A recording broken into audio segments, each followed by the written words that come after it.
Historias para Catecismo. La verdadera sabiduría cristiana se encuentra en el Catecismo.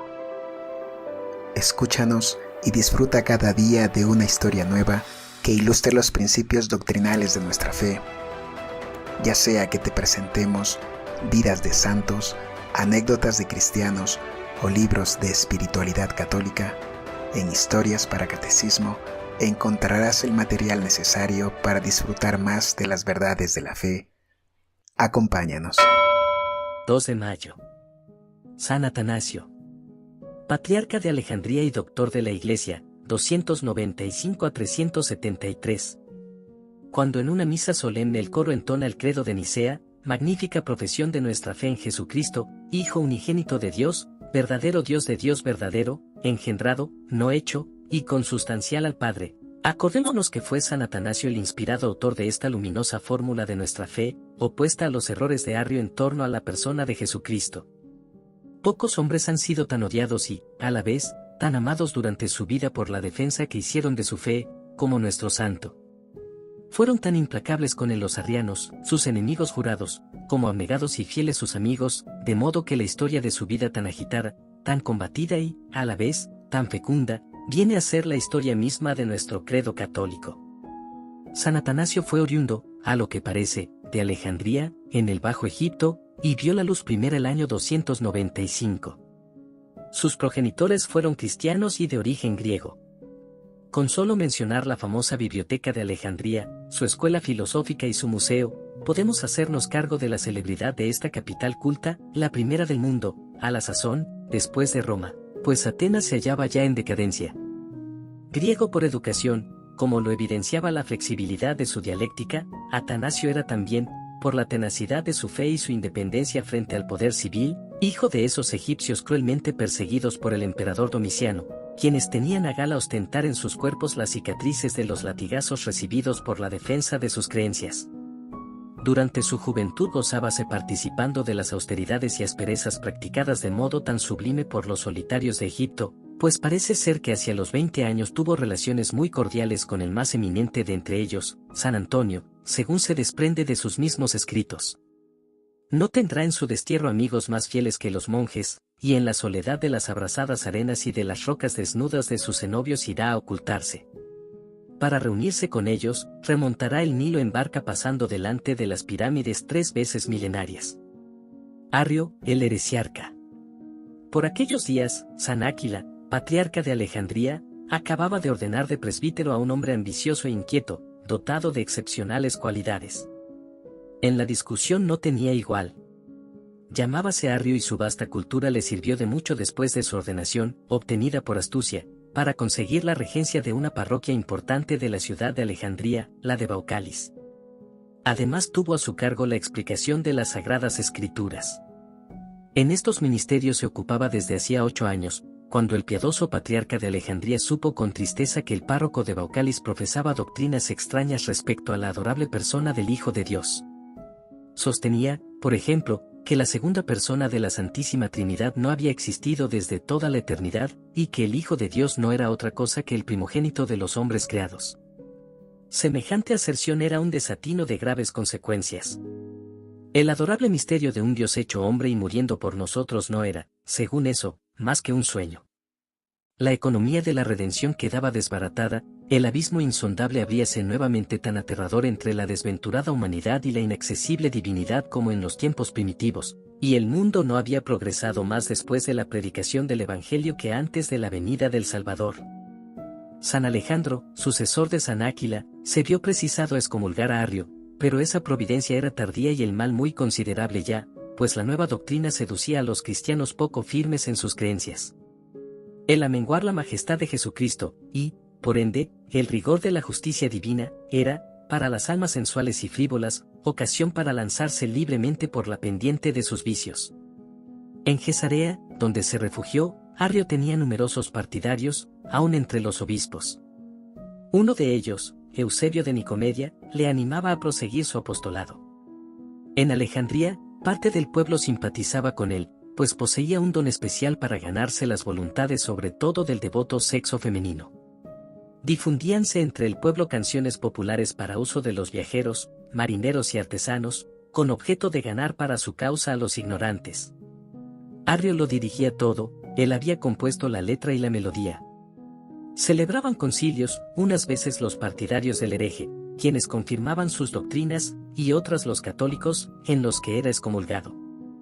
En fin, todo el Oriente ardía por esta época, 324 a 325, en llamas encendidas por la herejía, y la Iglesia veíase amenazada por el peligro más grave que jamás corriera. San Atanasio, diácono. Concilio de Nicea.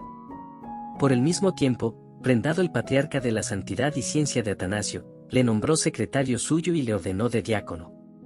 De baja estatura y complexión enclenque, ¿qué podía hacer este hombrecillo, como despectiva y rabiosamente le llamara un día Juliano el apóstata? Pero Atanasio, que por natural propendía a ser grande en todo, se había ya dado a conocer, apenas cumplidos los 24 años, con la publicación de una obra de vigor y claridad poco comunes, intitulada Discursos contra los gentiles, en los que la idolatría era ridiculizada y aplastada. Sin embargo, el emperador Constantino, cuyos sentimientos eran profundamente cristianos, inquieto por esas disputas y controversias, decidió poner término a tales escándalos y convocó, al efecto, a todos los obispos de la tierra habitable, para oponer al enemigo de la Iglesia, los batallones de la falange divina. El lugar elegido para la asamblea fue Nicea de Bitinia.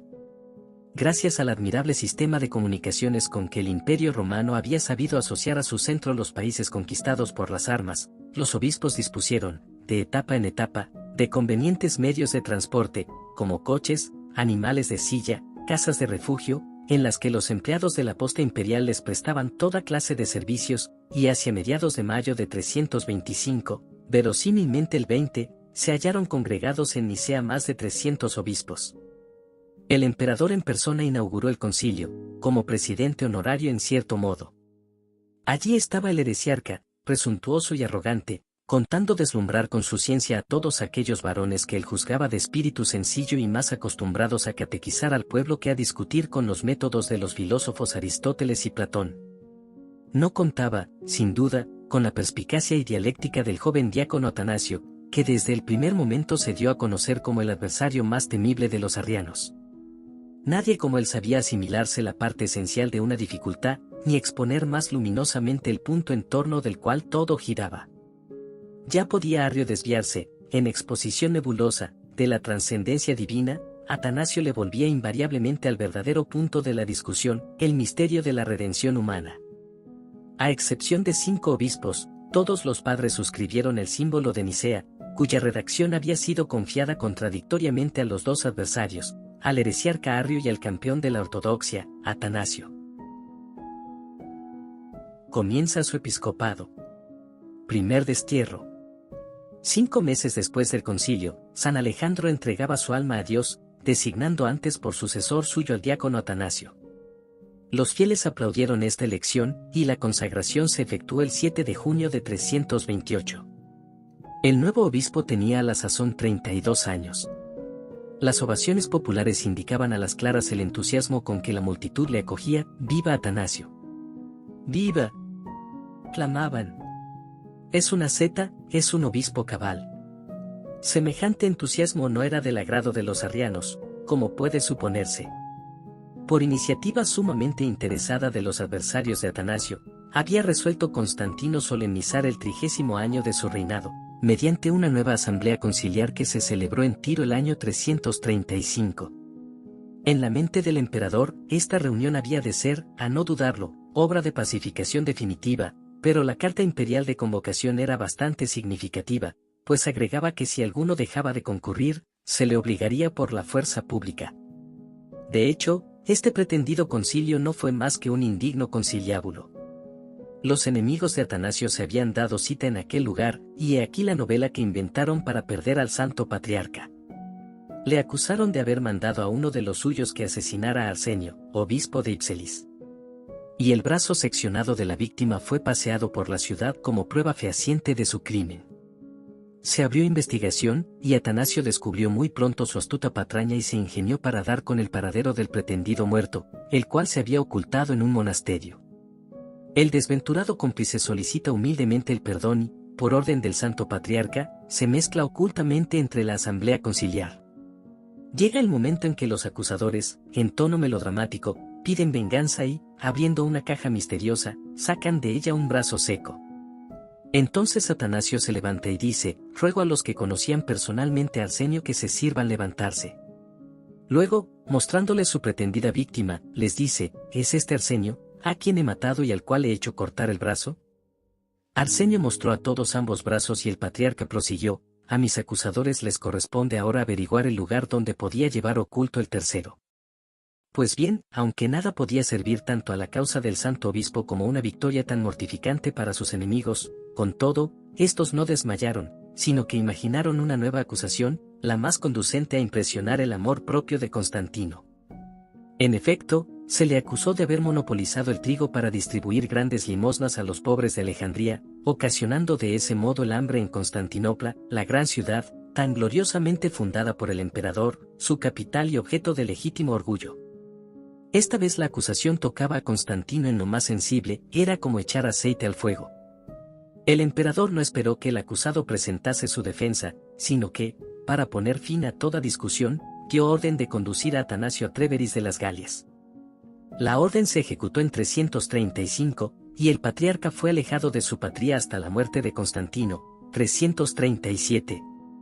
Regreso de San Atanasio. El recibimiento triunfal y la alegría del pueblo al ver de nuevo a su amado prelado, después de 28 meses de destierro, no son para describirse. Por desgracia la paz fue de corta duración, pues los arrianos no cejaron hasta conseguir sus malvados intentos. Apoyándose en el emperador Constancio, uno de los hijos de Constantino, a quien le había correspondido en herencia gran parte del oriente con el Egipto, y que estaba ya tocado de la herejía de Arrio, reunieron un conciliábulo en Antioquía, depusieron a Atanasio por segunda vez, y eligieron en su lugar a un sacerdote egipcio por nombre Pistos. Durante más de un año, el legítimo patriarca hubo de vivir en su metrópoli frente a su rival. Los dos partidos recurrieron al Papa, que era entonces San Julio, y Atanasio fue a entrevistarse personalmente con el Padre Santo para defender su causa, 340. Julio y confirmó a Atanasio en la posesión de su obispado y condenó a los herejes con nuevo anatema, pero esta sentencia no pudo restablecer al santo patriarca en su sede, a pesar de que los concilios de Roma, 341, y de Sárdica, 344, hubiesen votado a su favor, pues los orientales proseguían la lucha sin descanso. Cuando desde el principio de su estancia en Roma se le vio, acompañado de dos monjes que llevó consigo del desierto, observando vida de verdadero asceta, una simpatía general rodeó su persona. Fue el oráculo de lo más escogido de la sociedad romana y de las familias senatoriales, tales como la de la Virgen Marcela. Dio a conocer la maravillosa vida de los monjes de Egipto, en particular la de su íntimo amigo San Antonio, cuya compendiada vida escribió más tarde. San Agustín habla repetidas veces de la impresión profunda que hicieron sobre las almas de Occidente estos relatos extraordinarios, y el entusiasmo con que rompían su espada los oficiales del ejército romano para imitar las austeridades y espantosas mortificaciones de los solitarios y cenobitas. De esta nueva milicia brotó con el tiempo un nuevo clero, hecho de gran trascendencia, puesto que las órdenes religiosas fueron, en la Edad Media y en todo tiempo, valiosísimos auxiliares de la Iglesia. Llegó por fin el día en que Atanasio, perseguido siempre y siempre vencedor, fue restablecido en su sede por Constancio, que gobernaba Italia, Grecia y el África romana. El 21 de octubre de 346, el santo patriarca entró triunfalmente en Alejandría en medio de un entusiasmo indescriptible.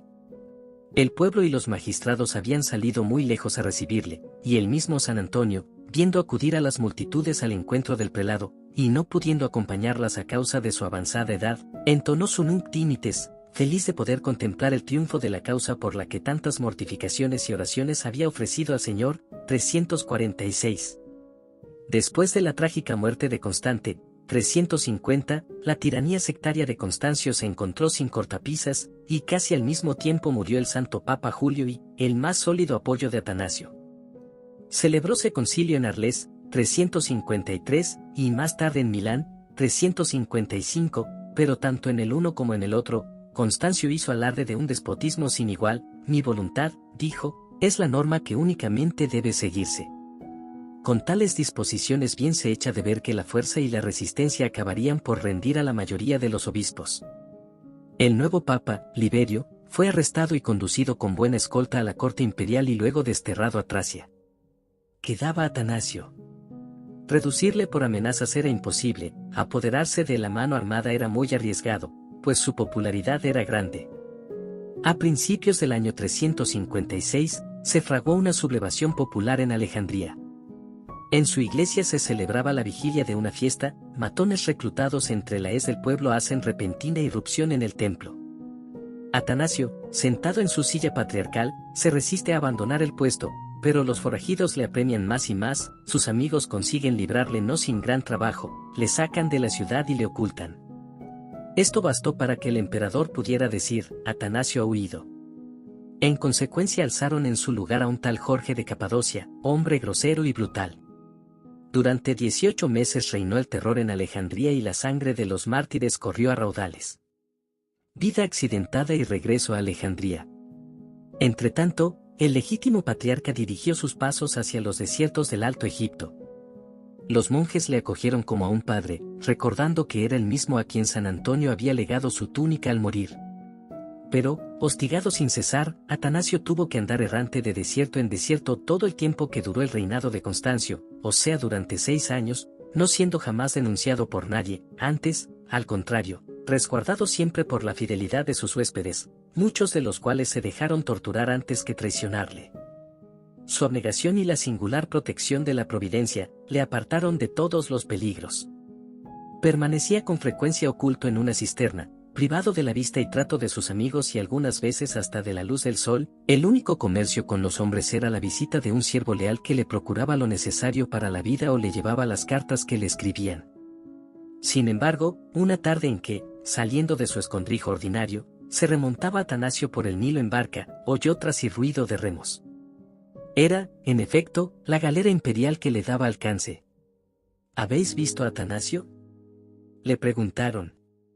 Sí, por cierto, respondió este deformando su voz, va delante de vosotros, remad enérgicamente y daréis con él. La galera le dejó pronto atrás, y, cambiando de rumbo, el proscrito se volvió a su retiro. A la muerte de Constancio, Juliano el apóstata, alardeando tolerancia, le levantó el destierro, 360. Nada hay tan maravilloso como las recepciones que los fieles de Alejandría le hacían cada vez que regresaba del destierro. Esta vez fue más solemne que si entrara el mismo emperador. Todo el pueblo, en orden de edades, estados y oficios, salió a recibirle. Vino el santo montado sobre un jumento, representando la entrada triunfal de nuestro Señor en Jerusalén, y todos daban voces de júbilo. Atanasio tomó posesión nuevamente de la silla patriarcal, y emprendió con denuedo la restauración de la pureza de la fe reuniendo al efecto un nuevo concilio, mas apenas terminó los preparativos, Juliano el apóstata, arrojando la máscara de hipocresía con que se encubría, envió a Alejandría un edicto por el cual ordenaba a Atanasio que abandonara su sede inmediatamente. El amor de los alejandrinos a su patriarca, no consintió dejárselo arrebatar sin fuertes protestas. Escribieron, pues, a Juliano para moverle a compasión. Pero por toda respuesta, el apóstata envió tropas a Alejandría con orden de apoderarse de Atanasio. El santo patriarca huye una vez más, 362, y con ello surgen nuevas alarmas. Mas, justicia divina, 9 meses después de este suceso Juliano cae herido por una flecha en una expedición contra los persas. Últimos años y muerte de San Atanasio. En el reinado de Joviano, inmediato sucesor de Juliano, la Iglesia pudo disfrutar de unos días de paz. Valente, que sucedió a Joviano, 8 meses después dio un edicto desterrando a todos los obispos llamados por sus predecesores. Era la última prueba para el intrépido y sublime Errabundo. A principios del año 366 consiguió entrar en Alejandría, y acabó en paz su penosísima carrera, invicto siempre, pues nunca abandonó la empresa sino para proseguirla luego con más ardor, siempre valiente, siempre tenaz, siempre inquebrantable en su amor a la verdad católica. Los 7 últimos años de su vida solo pueden considerarse como de descanso si se comparan con los anteriores, pero para otro que no fuera él, bien pudieran pasar por años de cumplida actividad, pues, cada día más, Alejandría viene a ser como el centro del Oriente católico, y Atanasio el consejero de los verdaderos ortodoxos. De todos los ámbitos del universo se le consulta, escribe, da alientos, refuta, fortalece, ilustra. Sus últimos escritos son, sin duda, tranquilos y reposados, como sus comentarios sobre la Biblia, en los que ya no campea el ímpetu que anima su historia de los arrianos, o la apología al emperador Constancio, tan digna, y en la que el santo obispo, con entereza y valentía se justifica de las calumnias de que es objeto, se ve en ellos a un padre que conversa con sus hijos, a un buen pastor preocupado únicamente del progreso espiritual de sus ovejas. Con todo, sigue siendo lo que ha sido toda su vida, el intrépido guardián de la integridad de la doctrina católica, el defensor acérrimo de la consustancialidad del verbo. Tal nos le presentan su exposición de la fe, el discurso contra los arrianos y su carta a los obispos ortodoxos. Había gobernado la Iglesia de Alejandría por espacio de 46 años, ya de cerca, ya de lejos, y ni un solo minuto abandonó sus sagrados deberes ni modificó su manera de proceder. El Señor juzgó que este valiente adalid y siervo suyo, que tanto había trabajado por su causa, era digno de descansar ya, y le llamó en la noche del 2 al 3 de mayo de 373. Inmediatamente después de su muerte comenzaron a honrarle, y es tal vez uno de los primeros obispos no mártires que haya recibido culto público. La fiesta de San Atanasio se fijó en el 2 de mayo, y el Papa San Pío V, en el siglo XVI, la elevó a rito doble. En la vida de este gloriosísimo doctor podemos considerar cómo resplandece el poder de Dios, que de tal manera arma y esfuerza a un hombre flaco, que toda la potencia de los reyes y príncipes, de los ejércitos y de todo el mundo y hasta el infierno, no puede prevalecer contra él. Aprendamos, también, con qué constancia y firmeza debemos mantener la pureza de nuestra fe.